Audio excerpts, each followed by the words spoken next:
Terra, jump! Not so fast now. It's way too early for that. Hello. So, there has been a lot of talking going on, hasn't there? Mainly about the future of what Path of Titans is going to go through. And that is apparently the end of mix packing and mega packing. At least among organized Discord groups. That's right, we're apparently going to get some sort of system to the matchmaking that will prevent, or at least significantly reduce mega packing and mix packing, which sounds great. Personally, this entire time that I've been playing this game, when I started, I was very much against mix packing. Now, just because I mainly play officials in the first place, I don't really care, just because it's so normal and it's just something you expect. And yeah, it was kind of just the case that getting angry at mix packing kind of felt like wasted energy to me. Obviously, it can still get annoying, but, you know, it's just what to expect on officials for me. That's how I've always looked at it so far.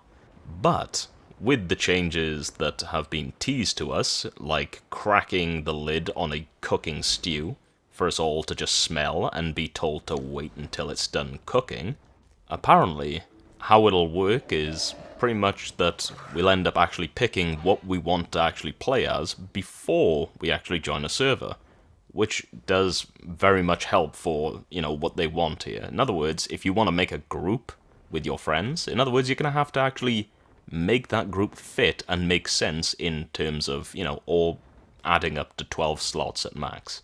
So unlike now, where you can pretty much just join a friend's server and then say, oh, what are we all playing? Oh, you're playing Rex? Oh, you're also playing Rex? Oh, you are also playing Rex? Ooh, I want to play Titan. Or something like this right here on screen. Instead, I think it would be more something like this. So you invite your friends on the matchmaking screen, and then everyone picks their dino, so say something like a Struthi, a Bars, a Lambio, and a Campto. Obviously, Campto hasn't had its TLC released, but, you know, when we get Campto TLC, then maybe we'll actually see Camptos, I don't know. Either way, you still only have 10 slots right here. You can still fit in something like a Kentro or Apache, or you could shuffle up this entire group here and have a completely different loadout. So long as it's under 12 slots, you're golden. You can have as many people. You could have 12 one slots, I think. I think that would be the limit, is just the group limit itself, at least from how I have understood it. It's still technically a mega pack, if you want to say that, but who's really going to be angry at 12 Camptos? Let's be honest. Then again, Matt's main is Campto, apparently, so he keeps saying. So I could be completely proven wrong, in which then you can call me silly, or dumb, or goofy, if you like. Either way, I've kind of been having a little bit of a mental block on what to make for this game, just because I've played the game for so long and I've done so much with it. There's been a lot of combo, you know, different combos that have been made possible now with the increased group slot limit. And I guess I'm kind of just waiting for some, like, actual, substantial actual game changes, you know? We're still waiting to get through all the TLCs, and then we get a little bit of, you know, actual gameplay changes, like the quest rework. I can't wait for that. You know, we want bigger servers so that there's more traffic around the map on average. Obviously, it doesn't 100% assure map traffic, but it helps. Just having more people is, you know, more space to be filled up on the map that is relatively dead a lot of the time. It's a lot better than before. There's a couple more hotspots, but there's still quite a lot of dead spots as well, let's be honest. I guess I'm just a little bit sad that I've been told this great news about the matchmaking changes, right? And it is amazing news. And it's great that we got new, you know, like actual information that the devs actually talk to us and communicate that, hey, we're planning on doing some cool things. Really, we want you to look forward to it. It's going to be great, and we want you to have fun with it. And we want to make it better for you. That's amazing. I love hearing that stuff. It's just that now that we've been told it, right, and we've been told, oh yeah, this could take a while, it's going to be, you know, a pain in the ass to actually code it. Now it's like cracking the lid on a stew that smells divine and you are starving. You're starving, you are so hungry, but you're being told, hey, wait for it, let it cook, let us cook it.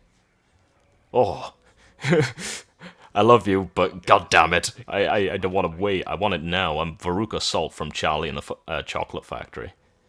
Whoops, I went on rambling for, well, 5 minutes at this point, and almost 5.5 minutes, and every time that I keep saying this, every second I spend saying this, it gets longer. Ramble, ramble, ramble. Anyway, let's get on to the video. So, we have some, some Spino gameplay coming up, and then we have one of the funniest clips that I've had with the return of the Burger King lamb, the greatest build in the game. And also, I share my build. Yeah, I don't do that very often, but this build is so OP. You are going to love it. It's the best build in the game, and anybody who says otherwise, well, you're wrong. Sorry. It'll beat everything. Nothing can kill it, except for, like a 40-man mega pack. Wonderful times. Anyway, with that out of the way, I hope you all enjoy. So for this one, this is the day after the Spino TLC release, and so I decided I wanted to try out Spino alone. I usually like to keep my Spino around Sharptooth Marsh, since it's so thematic with Spino in itself, at least how I look at it. I wait here for a minute just for my login debuff before then heading out and searching for something to eat. Some fish would do perfectly fine, just to settle my hunger for now. Though, as I am heading to the south of the swamp, I do hear something a little to my right, and it sounded like some sounds of something swimming. And what the sounds of swimming were coming from was actually another Spino, eating all of the valuable fish buffs in Sharptooth. I still hadn't actually seen them yet, I had only heard them swimming east, and eventually, after a little bit of searching, and keeping my eyeballs peeled, I did spot them.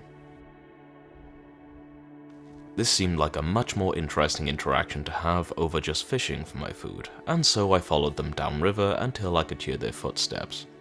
And that is where I noticed that they're actually building a nest.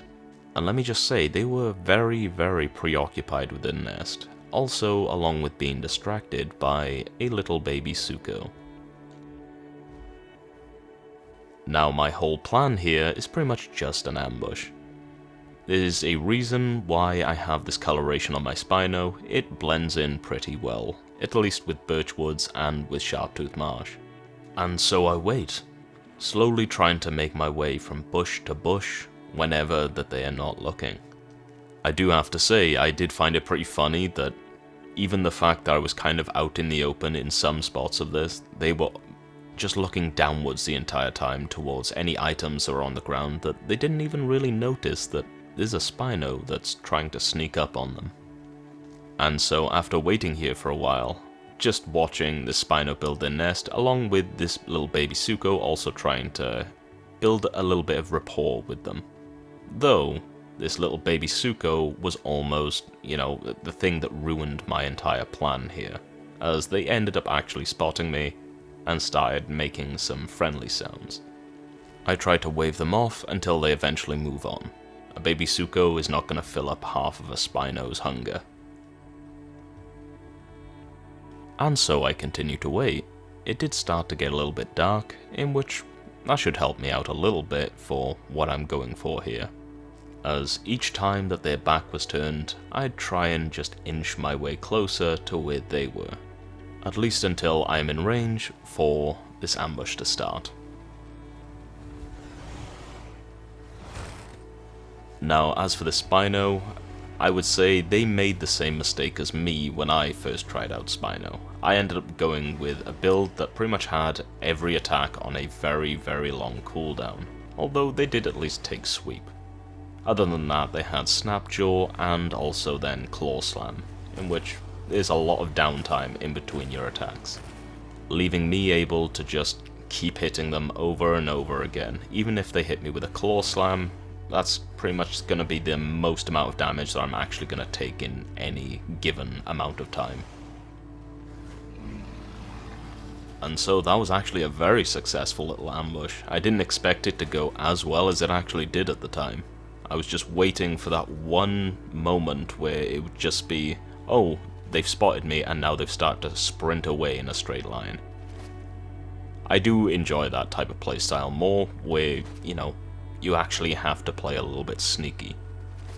It at least suits me a bit more. And the fact that I can do it on officials every now and then just makes it even more special. This particular Spinosaurid is perfectly adapted to its environment. And so after eating my well-earned meal, I decided to make my way elsewhere. I'd already gotten what I wanted, so why not make a few mistakes? And do you know what this mistake is going to be? It's going to be walking towards Grand Plains.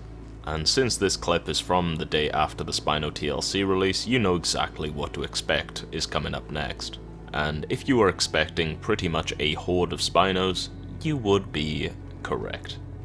And so as I roll up to the normal drinking spot of Grand Plains River, I see that there are 2 Spinos in the water, and 1 Spino on land, along with then a mishmash of random smaller dinos. But along with that, there was also then more Spinos showing up, along with then a Tyrannotitan. I was still holding the trophy that I got from the Spino in Sharptooth Marsh, and so I just placed it on the riverbank, and hoping that someone ended up actually grabbing it in the end. It's now kind of turned into a little bit of a staring match between the Spinos and pretty much everything on land. Kind of just waiting for something to make the first move. If I were any of these land dinos, or say the Tyrannotitan, I would kind of just walk away from the water, since you know what it's like with a semi-aquatic. If you are winning a fight against a semi-aquatic, then it just runs into the water and now the fight is over. And if it's the other way around, well, they can still do something on land. And as you can see, there are a lot of Spinos, and really I am the only one who doesn't belong in this air quote group of Spinos here. But I'm not really gonna just attack them off the, right off the bat, because as you would guess, that is a death sentence, just like that hat's right there. Eventually, all the Spinos decide that they want to leave the water. Something has them a little interested, that they all apparently want to go out at the same time to go and get. And that is this Amaga. And after a few bites and a few more Spinos keep coming out of the water and getting closer, eventually, this one Tyrannotitan decides, may as well jump in. I'm gonna get out of character a little bit. This is actually really, really nice to see. There were so many Spinos. There's so many Spinos, you don't need that many Spinos. I know it's the day after a TLC, but god damn it, you know what I'm getting at. So I hop out of the water last out of all the Spinos, and I decide to just kind of watch what's going on, before then just turning back to the water and just refilling up my water. The Amaga and the Tyrannotitan ended up pretty much dragging all those Spinos pretty far inland, and it's kind of silly to try and chase them that far with that many Spinos, because, I mean, Amaga will just outstam a Spino, and same with Tyrannotitan, it'll out-trot a Spino easily. So chasing them is kind of fruitless, how I see it at least.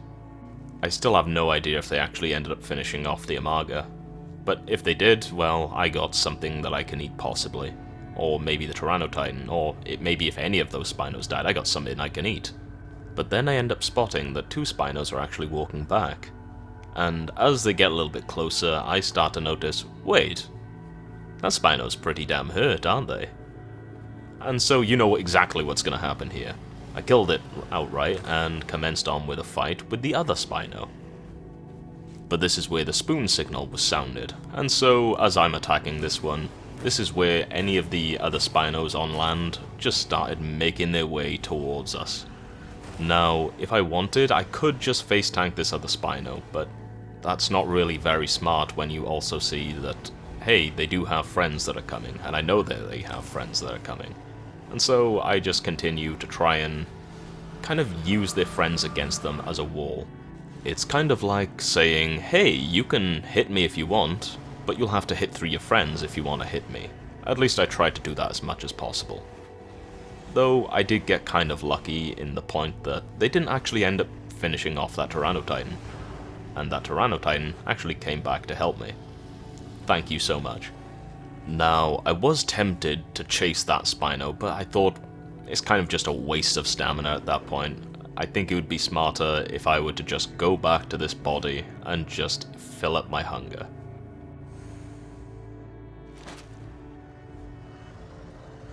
And so at this point, I end up spotting yet again another Spino, along with the Tyrannotitan having their eyes fixated on it. And so I decide that I want to try and act as bait in order to actually maybe finish it off. Though I did make a mistake in the terms that this Spino actually has the attack that can slow down my movement speed, making it easier for, well, it to just deal damage. But every moment that it spends dealing damage to me, it's also just getting shredded by the Tyrannotitan. But after everything that the Tyrannotitan had been through, I was a little bit worried about it, because it already had an encounter with so many of the other Spinos. Though my worries were a little bit misplaced, seeing as when I checked the replay, the Tyrannotitan was actually just fine. They were still over half health. And so what ended up happening here, you all know. I'm out of stamina, I'm slowed down pretty heavily, and I end up getting finished off. Though luckily for me, so does that Spino to the Tyrannotitan. I salute you, good sir. Or ma'am, I don't know. I don't really care either. I salute you.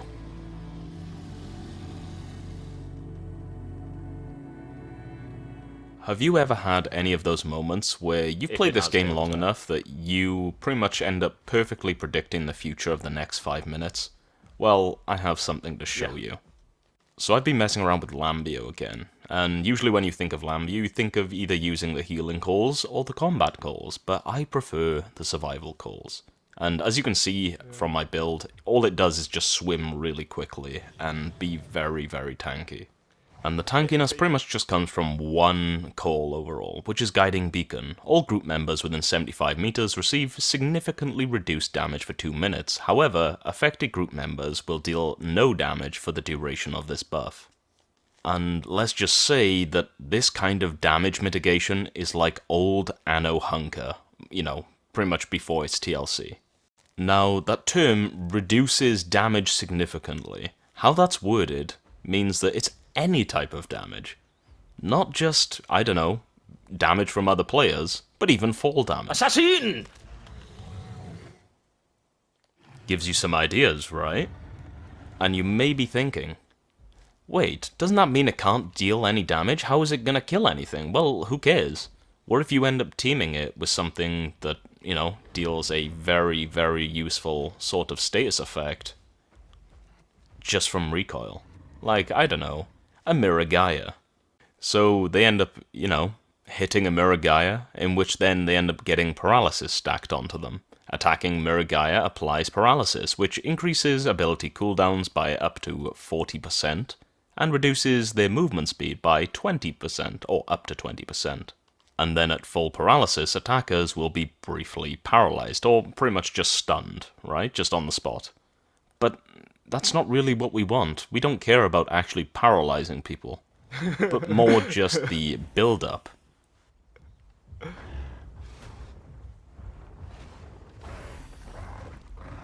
Yeah, try get away from it, Terra, now.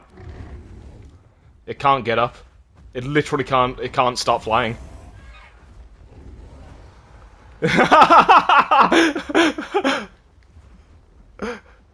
And so yeah, for those 2 minutes that, you know, you've popped Guiding Beacon, you become the tankiest thing in the game. Obviously this isn't too useful, as you can't do anything alone other than just run away, right? And anything that deals bleed, well, they'll still deal that same amount of bleed. But when there's other people around, you end up turning into the best body blocking playable in the game for anybody else that you may want to try and help to just do their thing. And for a little bit of extra trolling power, guess what? You can also still destroy nests while unable to actually, air quote, deal damage. Oh god, that is scary. That's a worrying thing. I can activate Guiding Beacon and destroy a nest. So, let me ask again, have you been able to pretty much predict the next 5 minutes that are going to happen because you've played this game for long enough and know exactly how, the community of this game works? Well, we have 4 people here, but you could easily do it with 3. So, we have me on the best build in the game, Burger King Lamb. We have Terra on a Miragaya, which she was still growing it. Then we have Cherry on a Duck using Backhand, and then we have Abyss on his Picno. So I ended up hearing a lot of Rexes over by Grand Plains River because distant calls. And I had a game plan. Terra, what we do, okay, is we lure them over towards Crater, okay? We have Abyss, like, hiding near like, the edge of Crater. I pop Guiding Beacon, we jump off the side. They end up following us down the side, and then Abyss fucking knocks them off. Unlike that, the plan was go. So we ended up running towards Grand Plains River, and kind of just stayed inside until we'd been spotted, and gained a little bit of attention. Oh, look at him. Super, super sneaky, for sure. Yeah, Rexes are crouching. Oh, look at Dasp. And so, they send in things like Dasps and Metries, kind of just to slow us down as much as they could. Mainly just so that their very slow, big damage dealers can actually catch up. But that's fine, so long as they ain't able to actually hit any full-on bone break on us. Leaving us to still keep just running towards our destination, where Cherry and Abyss await. Though I think Abyss was kind of really enjoying watching us get pummeled. But so long as we don't be too obvious, they should just keep following. Just mindlessly. It at least allows us to put the final part of our plan into motion. No, to the right, Terra. Right, that's left. Oh. I have no idea where you've gone, Cherry. Okay, alright. Terra, jump! Trust me.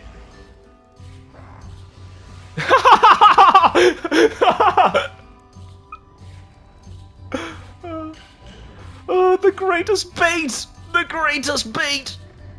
So for a different point of view, I almost end up exposing Cherry's location, in which then I end up telling Terra to jump off with me and to trust me. Terra ends up jumping off, but still has the Dasp right behind her, in which ends up leaving Abyss to have his laugh from this.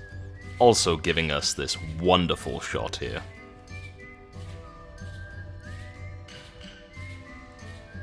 Cherry does try to knock off the Metry afterwards, but you can't always get what you want.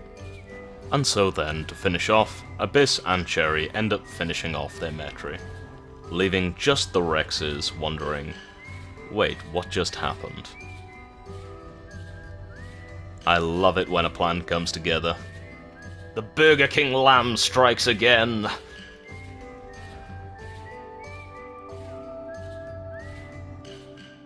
And so here we are at the end.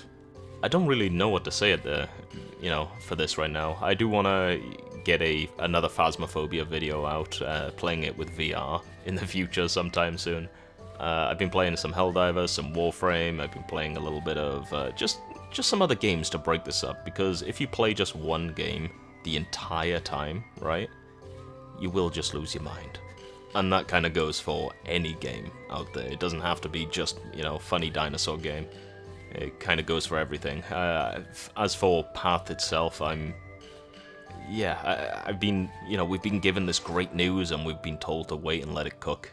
Give it time to come to fruition and become a thing, and it sounds so good that I don't want to wait, I want it now, You get where I'm coming from, right?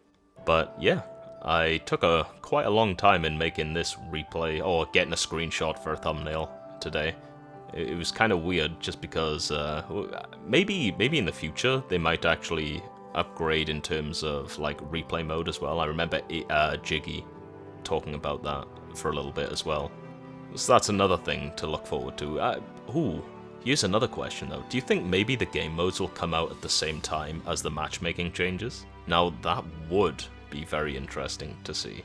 Or, you know, see if that happens. Ah, so much to speculate about. It makes you excited, right? But anyway, I kinda got nothing else to say. I hope you all enjoyed the video, and I hope you all have a lovely day. Bye!